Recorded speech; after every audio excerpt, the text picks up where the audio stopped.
പ്രശ്നം. ശരി, ഞാൻ താങ്കളിലേക്ക് തിരിച്ചെത്താം. ഇപ്പോൾ മേയർ എം അനിൽകുമാർ നമുക്കൊപ്പം ചേരുകയാണ്. മേയർ, ഇന്നലെ ഏറ്റവും സമാധാനപരമായി കിടക്കാൻ പോയവരാണ് കൊച്ചിക്കാർ. പക്ഷേ രാവിലെ ഉണർന്നെണീക്കുന്നത് വെള്ളക്കെട്ടിലേക്കാണ്. ആ ദുരിതം അവസാനിച്ചിട്ടില്ല. 9 മണിക്കൂർ പിന്നിടുമ്പോഴും ഇപ്പോഴും വെള്ളം തിരിച്ചിറങ്ങിയിട്ടില്ല എന്നാണ് ഞങ്ങൾക്ക് പലയിടങ്ങളിൽ നിന്നും മനസ്സിലാകുന്നത്. ഇപ്പോഴത്തെ സാഹചര്യത്തെ താങ്കൾ മനസ്സിലാക്കുന്നത് എങ്ങനെയാണ്? ഇന്നും വരുന്ന ദിവസങ്ങളിലും മഴയുണ്ടാകും എന്നൊരു സാഹചര്യം കൂടിയുണ്ട്. കാലാവസ്ഥാ പ്രവചനം ആ നിലയിലാണ്. എന്തൊക്കെയാണ് ഒരുക്കങ്ങൾ?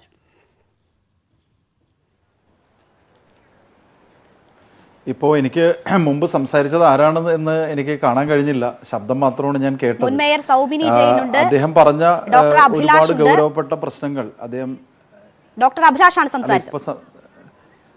ഇപ്പൊ സംസാരിച്ച ഡോക്ടർ അഭിലാഷാണോ? അതെ അതെ അതെ, ഡോക്ടർ അഭിലാഷ് പറഞ്ഞ കാര്യങ്ങൾ, അതിന്റെ അവസാന ഭാഗമാണ് ഇപ്പൊ ഞാൻ കേട്ടത്. അതെ അതെ, ആ ഭാഗങ്ങൾ വളരെ ഗൗരവപ്പെട്ടാണ്. ഞാൻ അതിലേക്ക് വരാം. ഇപ്പോഴത്തെ ഒരു സാഹചര്യം നിങ്ങൾ ചോദിച്ചത് ശരിയാണ്. ഇന്നലെ രാത്രി ഉറങ്ങാൻ ഞാനും ഒരു നഗരവാസി എന്നുള്ള നിലയിൽ സമാധാനപരമായി പോയി കിടന്നുറങ്ങിയ എനിക്കും വെളുപ്പിനൊരു 4:30 മണി 5 മണിക്ക് തുടങ്ങിയ മഴ വളരെ വളരെ വലിയ തോതിലങ്ങ് പെയ്തു. ഇപ്പൊ ഇവിടെ സൂചിപ്പിച്ചതുപോലെ ശ്രീമതി സൗമിനി ജെയിൻ മേയറായിരുന്നപ്പോൾ ഇതുപോലെ തന്നെ ഒരു രാത്രി മുഴുവൻ ഇതേപോലെ 4-5 മണിക്കൂർ പെയ്ത മഴ പിറ്റേ ദിവസം നമ്മുടെ നഗരത്തിന്റെ ജീവിതത്തെ, അത് ഉപതെരഞ്ഞെടുപ്പ് വരുന്നു, നിശ്ചലമാക്കി. ഇന്ന് സമാനമായ ഒരു സാഹചര്യം ഉണ്ടായിരിക്കുകയാണ്. ഇപ്പോഴും നിങ്ങൾ സൂചിപ്പിച്ച ശരിയാണ്, ഇപ്പോഴും ചില ഭാഗങ്ങളിൽ ഇറങ്ങിപ്പോകാതിരിക്കുന്ന സ്ഥിതി ഉണ്ട്. അതിനൊരു പ്രധാനപ്പെട്ട കാരണം ഞാൻ മനസ്സിലാക്കുന്നത്, അന്വേഷിക്കുമ്പോൾ മനസ്സിലാക്കുന്ന ഒരു കാര്യം, ഈ വേലിയേറ്റ സമയം വീണ്ടും ഉച്ചയായപ്പോൾ ആരംഭിച്ചിട്ട് ആ വേലിയേറ്റം ഇപ്പോഴും കണ്ടിന്യൂ ചെയ്യുകയാണ്. രാത്രിയാവുമ്പോഴാണ് ഇനി വേലിയിറക്കം ഉണ്ടാവുള്ളൂ. അപ്പോൾ അതിനിടയിൽ വീണ്ടും മഴ പെയ്യുന്ന അന്തരീക്ഷം ഉണ്ടായാൽ സാധാരണക്കാരായ മനുഷ്യരുടെ ജീവിതം വളരെ വലിയ പ്രയാസത്തിലാണ്. ഇപ്പോൾ തന്നെ പല സ്ഥലങ്ങളിലും ഒരിക്കലും കയറാത്ത ചില വീടുകളിലേക്ക് വെള്ളം കയറി നിൽക്കുന്നത്, ആളുകൾക്കുണ്ടാകുന്ന പ്രയാസം, ഇന്ന് രാവിലെ മുതൽ മനുഷ്യർ അനുഭവിച്ച പ്രയാസം, ഇതൊക്കെ നമ്മുടെ മുമ്പിലുണ്ട്. ഇവിടെ ഉള്ളൊരു പ്രശ്നം 2-3 തരത്തിലാണ് എനിക്ക് പറയാനുള്ളത്. ഒന്ന്, നഗരസഭ വളരെ ശക്തമായി തന്നെ പ്രവർത്തിക്കണം, ആക്ട് ചെയ്യണം, ഇടപെടണം എന്ന് പറയുന്നതിലൊന്നും അത് ചെയ്യേണ്ടത് തന്നെയാണ്, അതിൽ യാതൊരു സംശയവുമില്ല.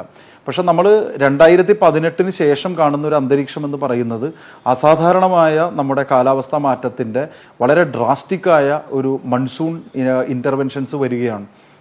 ക്ലൗഡ് ബേസ്റ്റ്, അത് കാലം തെറ്റി മഴ പെയ്യുക. ഇപ്പം നേരത്തെ അദ്ദേഹം സൂചിപ്പിച്ചതുപോലെ, ഡോക്ടർ പറഞ്ഞതുപോലെ, മെയ് മാസം 15-ാം തീയതിക്ക് മുമ്പ്, സാധാരണ കാലവർഷം തുടങ്ങുന്നതിന് മുമ്പ് ഇതുപോലെ തന്നെ ഭയങ്കരമായൊരു മഴ പെട്ടെന്ന് പെയ്യുന്നു. കാലവർഷത്തിന്റെ പ്രീ മൺസൂൺ വർക്ക് തീരുന്നതിന് മുമ്പ് തന്നെ മഴ പെയ്യുമ്പോൾ പ്രയാസമുണ്ടാകുന്നു. നേരത്തെ ഈ പറഞ്ഞതുപോലെ എനിക്ക് തോന്നുന്നു ശ്രീമതി സൗമിനി ജയന്റെ കാലത്തും കാലവർഷത്തിന് ശേഷമാണ് മഴ പെയ്യുന്നത്. ഇപ്പോഴും കാലവർഷം ശരിക്ക് തീരേണ്ട ഒരു സമയത്താണ് മഴ പെയ്യുന്നത്. അതും സാധാരണ ലഭിക്കുന്നതിനേക്കാൾ വലിയ മഴ പെയ്യുകയാണ്. അപ്പൊ ഇത് 2-3 കാര്യങ്ങൾ പ്രധാനമാണ്. ഒന്ന്, നമ്മുടെ നഗരത്തിന്റെ വെള്ളത്തിന്റെ ഒഴുക്കിനെ സംബന്ധിച്ച വളരെ പരിപൂർണമായ ഒരു ഡ്രെയിനേജ് മാസ്റ്റർ പ്ലാൻ നമുക്ക് തയ്യാറാക്കേണ്ടതുണ്ട്. ഒന്ന്. രണ്ടാമത്തെ കാര്യം, നമ്മുടെ വിവിധ വകുപ്പുകളുമായി ബന്ധപ്പെട്ട ഒരു കോർഡിനേറ്റഡ് ആയിട്ടുള്ള ഒരു ആക്ഷൻ നമുക്ക് ഉണ്ടാകേണ്ടതുണ്ട്. 3, കൊച്ചി നഗരസഭ മാത്രം വിചാരിച്ചാൽ പരിഹരിക്കാൻ കഴിയുന്ന പ്രശ്നങ്ങളല്ല നമ്മുടെ നഗരത്തിലെ വെള്ളക്കെട്ടിൽ ഉണ്ടാകുന്നത് എന്ന് ഈ 10-30 വർഷക്കാലത്തിന്റെ ചരിത്രം നമ്മൾക്ക് കാണിച്ചു തരുന്നുണ്ട്. കാരണം ഈ 10-30 വർഷക്കാലത്തിനിടയിലാണ് കൊച്ചി ഇതേപോലെ വളർന്നിട്ടുള്ളത്. ഒരുപക്ഷെ 1990-ന് ശേഷമാണ് ഇതുപോലെ നഗരം വളർന്നിട്ടുള്ളത്. നേരത്തെ തന്നെ നഗരത്തിൽ വെള്ളക്കെട്ട് പെട്ടെന്ന് അനുഭവപ്പെടുന്ന ഒരു നഗരമാണ് കൊച്ചി. കാരണം എപ്പോഴും വെള്ളവും മറ്റു പ്രശ്നങ്ങളും, ജലാശയങ്ങളും, അതുപോലെ നമ്മുടെ ഭൂമിശാസ്ത്രപരമായ പ്രത്യേകതകളൊക്കെ 90-കൾക്ക് മുമ്പിലും നമുക്ക് ഇത്തരം ഒരു അന്തരീക്ഷമുണ്ട്. പക്ഷെ 90-കൾക്ക് ശേഷമാണ് ഫ്ലാറ്റുകൾ, വെറ്റ്ലാൻഡുകളെല്ലാം. സൗമിനി ജയൻ മുൻ മേയറാണ്. ഞാൻ സൂചിപ്പിച്ചു, അവർ എത്ര തവണ മാധ്യമങ്ങളോട്, ജനങ്ങളോട്, കോടതിയോട് ഒക്കെ ഇത് വിശദീകരിക്കേണ്ടി വന്നിട്ടുണ്ടെന്ന്. അന്നൊക്കെ നിങ്ങൾ അവിടെ കാണിച്ചു കൊടുക്കുമായിരുന്നല്ലോ, അല്ലെങ്കിൽ പറയുമായിരുന്നല്ലോ എന്താണ് ചെയ്യേണ്ടത്, അതിനെ രാഷ്ട്രീയമായും എല്ലാ തരത്തിലും ഉപയോഗിക്കുമായിരുന്നല്ലോ. ഇപ്പോൾ എന്തുകൊണ്ട് കോടതി ഇടപെടലുണ്ടായി? നഗരസഭയ്ക്ക് പറ്റില്ലെങ്കിൽ ജില്ലാ ഭരണകൂടം ഇടപെടണമെന്ന് പറഞ്ഞു. ദുരന്ത നിവാരണ അതോറിറ്റി ആ നിലയ്ക്ക് അവിടെ പദ്ധതികൾ ആവിഷ്കരിക്കുന്നു, മുഖ്യമന്ത്രി തന്നെ നേതൃത്വം നൽകുന്നു. അങ്ങനെയൊക്കെയുള്ള കാര്യങ്ങൾ ചെയ്തിട്ടും ഇപ്പോഴും ഒരൊറ്റ മഴയിൽ, വെറും 2 മണിക്കൂർ ശക്തമായി പെയ്ത മഴയിൽ നഗരം ഇങ്ങനെ വെള്ളക്കെട്ടിലാകുന്നുവെങ്കിൽ ഇനിയും ഡ്രെയിനേജ് മാസ്റ്റർ പ്ലാൻ തയ്യാറാക്കണം, മറ്റ് പ്ലാനുകൾ തയ്യാറാക്കണം എന്ന് പറഞ്ഞാൽ ഇതൊന്നും ഇതുവരെയും തുടങ്ങിയില്ല, ഇതൊന്നും ഇവിടെയും എത്തിയില്ല. ഈ ജനങ്ങളുടെ ജീവിതം വെച്ച് നിങ്ങൾ കളിക്കുകയാണോ എന്ന് തോന്നത്തില്ലേ?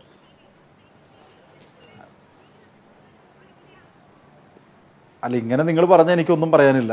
കാരണം ഞാനൊരു വളരെ ഗൗരവപ്പെട്ടൊരു കാര്യം, ഒരു പ്രശ്നം ഒരാൾ ഇതിനു മുമ്പ് ഉന്നയിച്ചതിനോട് വളരെ പോസിറ്റീവായി പ്രതികരിക്കുമ്പോൾ നിങ്ങൾ അതിനിടെ കയറി ഇങ്ങനെ പറഞ്ഞാൽ ഞാൻ അതിനെന്താ ഞാൻ സമാധാനം പറയേണ്ടത്?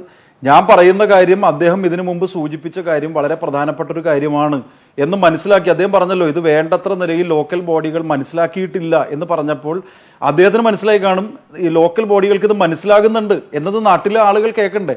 അപ്പൊ നിങ്ങൾ പ്രതീക്ഷിക്കുന്ന ഉത്തരം മാത്രം പറയാനാണ് ഞാനിവിടെ ഇരിക്കുന്നത്. അങ്ങനെ ഞാൻ ഇരിക്കേണ്ട കാര്യമില്ലല്ലോ. നിങ്ങൾ പറഞ്ഞ വിമർശനങ്ങളെല്ലാം ഞാനിപ്പോൾ നേരിടുന്ന വിമർശനങ്ങളാണ്. എല്ലാ സമയത്തും മേയറായിരിക്കുന്ന ആളുകൾക്കെതിരായി വെള്ളക്കെട്ടുണ്ടായാൽ ശക്തമായ വിമർശനം ഉണ്ടാകും. ശ്രീമതി സൗമിനി ജയൻ മേയറായിരുന്ന ഘട്ടത്തിലും വിമർശനങ്ങൾ ഉണ്ടായിട്ടുണ്ട്. ഞങ്ങളും വിമർശനങ്ങൾ ഉന്നയിച്ചിട്ടുണ്ട്. ഞാൻ പറഞ്ഞു വിമർശനം ഉന്നയിച്ചിട്ടില്ലെന്ന് പറഞ്ഞു. ഞാൻ ശക്തമായി ആക്രമിച്ചിട്ടില്ലെന്ന് പറഞ്ഞു. ഞാൻ അങ്ങനെയൊന്നും പറഞ്ഞില്ല. പിന്നെ നിങ്ങൾ എന്തിനാ വെറുതെ തോക്കി കയറി വിളിക്കുന്നത്? ഞാൻ അങ്ങനെയൊന്നും പറഞ്ഞിട്ടില്ല. ഇപ്പോ കൊണ്ട് പറ്റുന്നതല്ല എങ്കിൽ ജില്ലാ ഭരണകൂടത്തെ ഏൽപ്പിക്കൂ എന്ന് കോടതി പറഞ്ഞിട്ട് ഇപ്പൊ 2 വർഷം കഴിഞ്ഞു. അതിനുശേഷമാണ് ഇപ്പോൾ മേയർ പറഞ്ഞത് ഇത് നഗരസഭയെ കൊണ്ട് മാത്രം പറ്റുന്ന കാര്യമല്ല, വേറെ മാസ്റ്റർ പ്ലാൻ വേണം, വേറെ പദ്ധതികൾ വേണം എന്ന് പറയുന്നത്. ഞാൻ പറഞ്ഞത് 2 വർഷം മുമ്പ് കോടതി തന്നെ ഇക്കാര്യം ചൂണ്ടിക്കാട്ടി. നിങ്ങളെ കൊണ്ട് പറ്റില്ലെങ്കിൽ വേറെ ആളെ ഏൽപ്പിക്കൂ എന്ന് പറഞ്ഞു. അതിനുശേഷം 2 വർഷത്തിന് ശേഷവും നമ്മൾ ഇത് തന്നെ കേൾക്കുകയാണ്. ആ നാട്ടിലെ ജനങ്ങൾ ഇത് തന്നെ കേൾക്കുകയാണ്. ഈ ദുരിതം അനുഭവിക്കുന്നവർ ഇത് കേട്ടുകൊണ്ടിരിക്കുകയാണ്. നിങ്ങളിങ്ങനെ ജഡ്ജ്മെന്റുകൾ പറയാനാണ് നിങ്ങൾ തീരുമാനിക്കുന്നതെങ്കിൽ പിന്നെ നിങ്ങൾ എന്നെ വിളിക്കേണ്ട കാര്യമില്ല, എന്നെ ക്ഷണിക്കേണ്ട കാര്യമില്ല, എന്റെ അഭിപ്രായങ്ങൾ നിങ്ങൾ കേൾക്കേണ്ട കാര്യമില്ല. ഒരു ജനാധിപത്യ സംവിധാനത്തിനകത്ത് എത്ര വലിയ ആക്രമണം ഉണ്ടാകുമ്പോഴും എത്ര വലിയ പ്രശ്നങ്ങളുണ്ട്. ഞാൻ പറയട്ടെ നിങ്ങൾ കേൾപ്പിക്കുന്നില്ലല്ലോ. നിങ്ങൾ ആരാണെങ്കിലും നിങ്ങൾ കേൾപ്പിക്കുന്നില്ലല്ലോ. നിങ്ങൾ തുടർച്ചയായിട്ട് ചോദ്യങ്ങൾ ചോദിച്ചുകൊണ്ടിരിക്കുകയല്ലേ.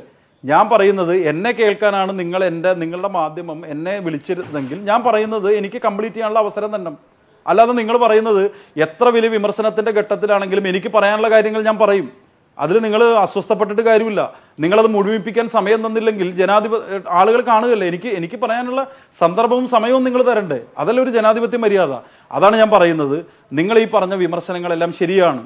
നാട്ടിലെ ആളുകളുടെ വിമർശനങ്ങൾ അതിശക്തമായിട്ടുണ്ട്. നേരത്തെ ഇതേപോലെ തന്നെ ജില്ലാ ഭരണകൂടം ഇടപെട്ടിട്ടാണ് ഓപ്പറേഷൻ ബ്രേക്ക് ത്രൂ ആരംഭിച്ചത്. ആ ഓപ്പറേഷൻ ബ്രേക്ക് ത്രൂ ആരംഭിച്ചിട്ടും പ്രശ്നങ്ങൾ പരിഹരിക്കപ്പെട്ടിട്ടില്ല. നാട്ടിൽ രാവിലെ ആളുകൾ ജോലിക്ക് പോകാൻ പോലും കഴിയാത്ത വിധത്തിൽ അവരുടെ വെള്ളം കയറുമ്പോൾ അവരുടെ പ്രതിഷേധങ്ങൾ ഉണ്ടാകും. ആ പ്രതിഷേധങ്ങൾ എന്ന് പറയുന്നത് സ്വാഭാവികമായും അന്നിരിക്കുന്ന മേയർക്കെതിരായിട്ടാണ്. ഇപ്പൊ ഞാനാണ് മേയറെങ്കിൽ എനിക്കെതിരായിട്ടാണ്. നിങ്ങൾ ആ വിമർശനങ്ങൾ ഉന്നയിക്കുന്നതിന് ഞാൻ എതിരല്ല. ഞാൻ പറയുന്നത് വിമർശനങ്ങൾ ഉന്നയിക്കുന്നതിനെതിരായിട്ടല്ല. നിങ്ങളൊരു വിമർശനം ഉന്നയിക്കുമ്പോൾ ഞാൻ പറയുന്ന മറുപടി നിങ്ങൾ കേൾക്കണ്ടേ. അതായത് 2018 മുമ്പ് ഉള്ള ഒരു സാഹചര്യത്തിൽ നിന്നും 2018 ശേഷം മാറ്റങ്ങൾ ഉണ്ടായിട്ടുണ്ട്. അതല്ലേ അദ്ദേഹം വളരെ വിദഗ്ധനായി അദ്ദേഹം പറഞ്ഞുകൊണ്ടിരുന്ന ഒരു കാര്യം. കാരണം കാലാവസ്ഥയിൽ അന്യസാധാരണമായിട്ടുള്ള മാറ്റങ്ങൾ വന്നിട്ടുണ്ട്. അതിനനുസരിച്ച് ഇടപെടാൻ നമുക്ക് കഴിയണം. നേരത്തെയും ഞങ്ങളുടെ എല്ലാവരുടെ അഭിപ്രായം ഇങ്ങനെ തന്നെയാണ്. കോർപ്പറേഷൻ ഒറ്റയ്ക്ക് എല്ലാ കാര്യങ്ങളും പരിഹരിക്കാൻ കഴിയണമെന്നല്ല. കോർപ്പറേഷൻ ഒറ്റയ്ക്ക് പരിഹരിക്കാൻ അങ്ങനെ ലഭിക്കുന്ന മഴ അതൊരു വസ്തുതയാണ്, അതിനെ കുറച്ച് കാണുന്നില്ല മേയർ. പക്ഷെ നമ്മൾ ഈ വെള്ളം കയറിയ വീടുകൾ കയറി ഓരോരുത്തരുടെയും പ്രതികരണങ്ങൾ, അവരുടെ അവസ്ഥ ചിത്രീകരിക്കുകയും അവരോട് കാര്യങ്ങൾ ചോദിക്കുകയും ചെയ്യുമ്പോൾ അവർ പറഞ്ഞ പ്രധാന കാരണം ഓടകൾ കാനകൾ ഒന്നും വൃത്തിയാക്കിയിട്ടില്ല. ഞങ്ങൾ ആരെയും കണ്ടിട്ടില്ല ഇവിടെ വൃത്തിയാക്കുന്നത്. 40 വർഷമുള്ള കാനകളുണ്ട്. അതൊന്ന് പുതുക്കി പണിയാനോ വൃത്തിയാക്കാനോ ഒന്നും ആളുകൾ ഇങ്ങോട്ട് എത്തുന്നില്ല. മഴക്കാല പൂർവ്വ ശുചീകരണം ശരിയായ വിധത്തിൽ നടന്നിരുന്നുവെങ്കിൽ ഈ അവസ്ഥ ഉണ്ടാകില്ല എന്ന് കണ്ട 90% ആളുകളും പറയുന്നുണ്ട്. അതിലെന്തെങ്കിലും വസ്തുതയുണ്ടോ? അല്ല, മഴക്കാല പൂർവ്വ ശുചീകരണത്തിൽ എന്തെങ്കിലും പോരായ്മ വന്നിട്ടുണ്ടെങ്കിൽ അത് പരിഹരിക്കാനുള്ള ബാധ്യത കൊച്ചി നഗരസഭയ്ക്കുണ്ട്. ഞാനതൊന്നും ഷ്രഗ് ചെയ്യുന്നില്ല, റെസ്പോൺസിബിലിറ്റി നിന്നൊന്നും മാറുന്നില്ല. പക്ഷെ മഴക്കാല പൂർവ്വ ശുചീകരണം നടന്നിട്ടേ ഇല്ല എന്നൊരു വിമർശനം ഒരു വെള്ളക്കെട്ടുണ്ടാകുന്ന ഘട്ടത്തിൽ ഉന്നയിച്ചാൽ അത് വെറുതെ ഞാൻ എങ്ങനെ അംഗീകരിച്ചിരുന്നത്? ഞാൻ നിങ്ങളോടൊരു ഉദാഹരണം പറയാം. വളരെ എളുപ്പത്തിലുള്ള ഒരു ഉദാഹരണം പറയാം. ഞാൻ പ്രതിദാനം ചെയ്യുന്ന ഡിവിഷൻ 33-ാം ഡിവിഷൻ. ആ ഡിവിഷനിലെ ഏറ്റവും പ്രധാനപ്പെട്ട 2 തോടുകളാണ്. ഒന്ന് പേരണ്ടൂർ കനാലും ഒന്ന് ചെങ്ങാടംപോക്ക് തോടും. ആ ചെങ്ങാടംപോക്ക് തോട് കംപ്ലീറ്റ് ആയിട്ട് നമ്മൾ ഡീസിൽട്ട് ചെയ്തതാണ്.